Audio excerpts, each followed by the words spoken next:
Nukilan peringatan Isra Mi'raj, alumni Angkatan 75 SMA 1 Makassar. Karena itu super extraordinary. Luar biasa itu peristiwa. Sebelum NASA berbicara angkasa luar, Rasulullah SAW bahkan sudah sampai di Sidratul Muntaha. Sidratul Muntaha artinya batas penggapaian. Jadi silahkan menghayal ke atas dan pasti ada batasnya. Itulah Sidratul Muntaha. Batas penggapaian. Dia sampai di situ. Iya.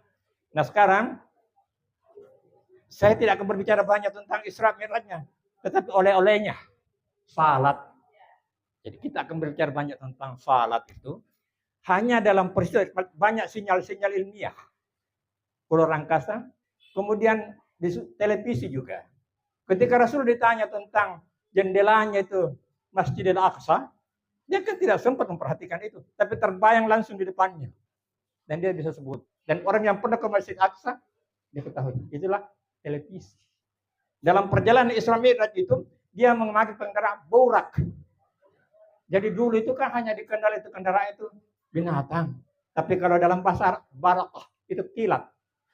Jadi pesawat supersonik itu sebenarnya. Ya itu barak dari kata bahasa barakah kilat. Artinya yang sangat cepat. Tapi asosiasi orang saat itu adalah borak kendaraan kuda. Ya.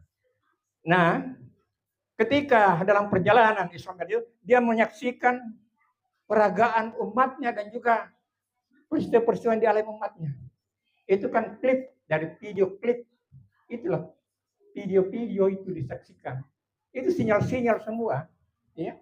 Karena tidak mungkin saat itu dia menanam dan sudah menuai. Kan umatnya Musa begitu. Menanam kemudian dia tuai. Berarti diedit itu. Nah, gitu berarti itu sudah sinyal-sinyal ilmiah tentang audiovisual. Jadi begitulah. Nah sekarang oleh-olehnya yang dibawa pulang. Salat itu ada 3 bahasa yang kita pakai. Pertama body language. Bahasa tubuh. Bahasa tubuh. Ya.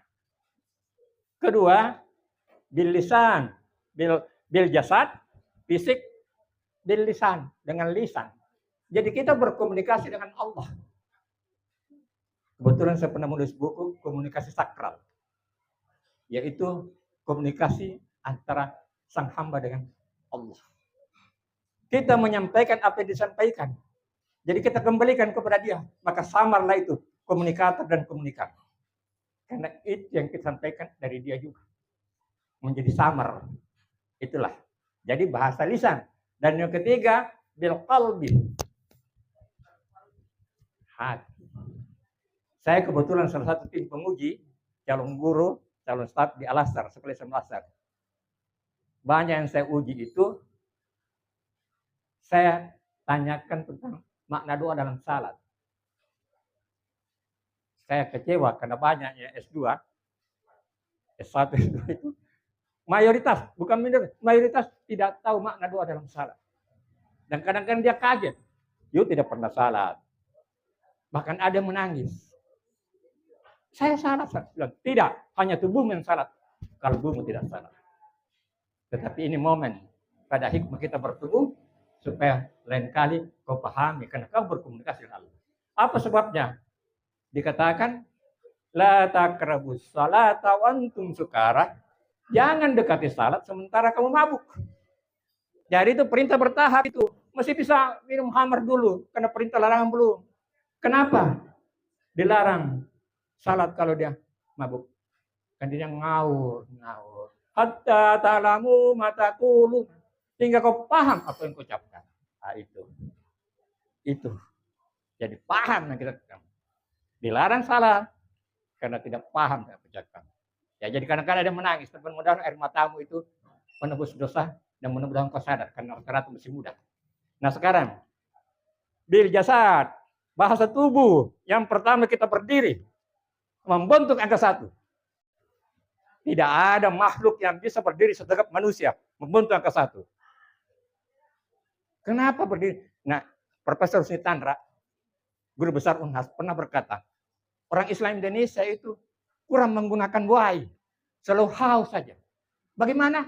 Begini, kurang menggunakan. Kenapa? Why? Mengapa? Kenapa pertanyaan? Mengapa kita berdiri? Saya pernah mendapat tugas untuk mengajari seorang mualaf Jepang, perempuan yang kawin dengan Indonesia. Dan baru saya bicarakan tentang bahasa tubuh itu sudah menggeleng-geleng kepala. Luar biasa itu Islam. Filosofinya. Sekarang kenapa kita berdiri?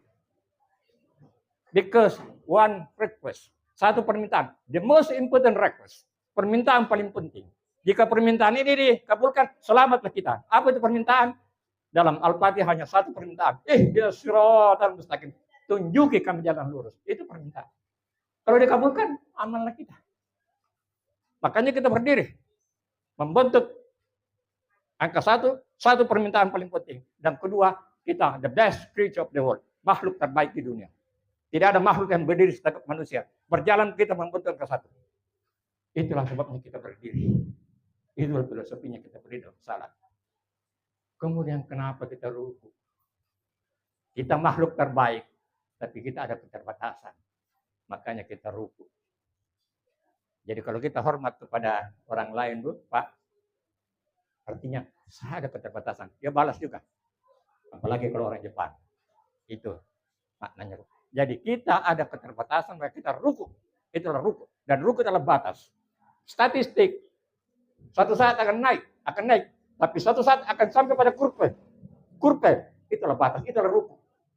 Tidak pernah ada statistik. Pasti ada rukunya. Ada batasnya. Makanya kalau kita salat, kalau kita masih dapatkan orang ruku, mesti dihitung satu. Tapi kalau sudah lewat, harus ditambah. Ruku adalah batas. Jadi adalah batas. Dan itulah simbol angin, udara. Kalau tadi itu simbol api. Alif simbol api. Unsur manusia. Ada unsur api. Makanya dia selalu ke atas. Api itu umumnya lari ke atas, bukan lari ke bawah. Semangat, spirit. Api. Kemudian dinamis. Kemudian kita sujud. Kenapa sujud? Itulah mim. Kenapa kita sujud? Karena kita ini ada unsur air 80%. Ada dokter di sini tahu betul. 80% unsur di tubuh kita air. Dan kita merendah. Merendah kepada yang menciptakan kita. Otak kita kan berbentuk sujud itu. Kita sujud. Dan ada profesor, doktor, masuk Islam gara-gara membahas sujud. Karena dengan sujud itulah darah mengisi otak. Dan otak kita paling membutuhkan oksigen. Luar biasa. Banyak-banyak sujud. Dan kita bisa jadi tenang kalau sujud. Ya. Kemudian dal. Jadi alif ha mim, dal. Ini bahasa tubuh. Dal. Duduk di atas tempat sajadah kita. Itulah simbol sepak terjang. Track record. Makanya modal sepatu. Track record. Jejak. Berbuat baik kepada manusia. Khairun nas anfa'un linnas. Khairun nas anfa'un linnas. Sebagai manusia dalam berguna terlain. Seperti contoh yang disampaikan Pak Profesor tadi tentang seorang jenderal itu. Dialah sebaik-baik manusia. Karena dia berguna untuk orang lain. Ya, jadi itu. Jadi inilah. Dan kita tahu itu. Alif, ha, mim, dal, Ahmad. Namanya Rasul kita. Ahmad. Jadi gerakan-gerakan itu wajib. Itu wajib itu tadi itu.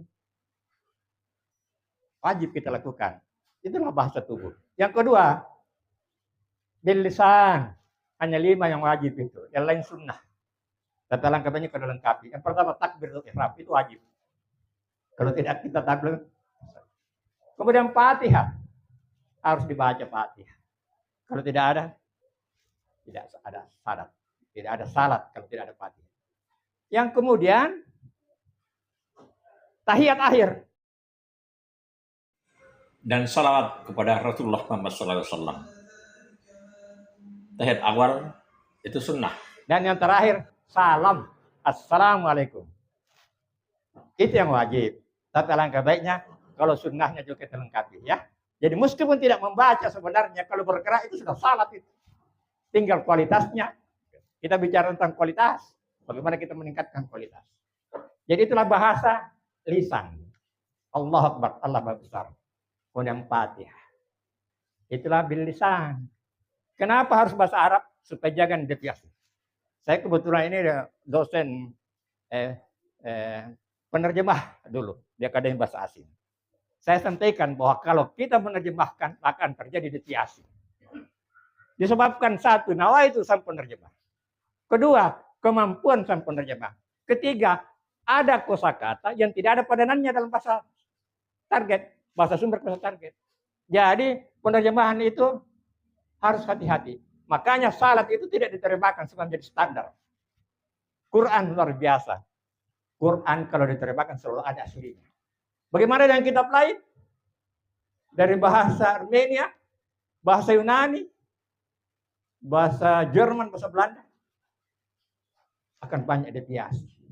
Satu penerjemahan dari bahasa sumber ke bahasa target akan terjadi deviasi.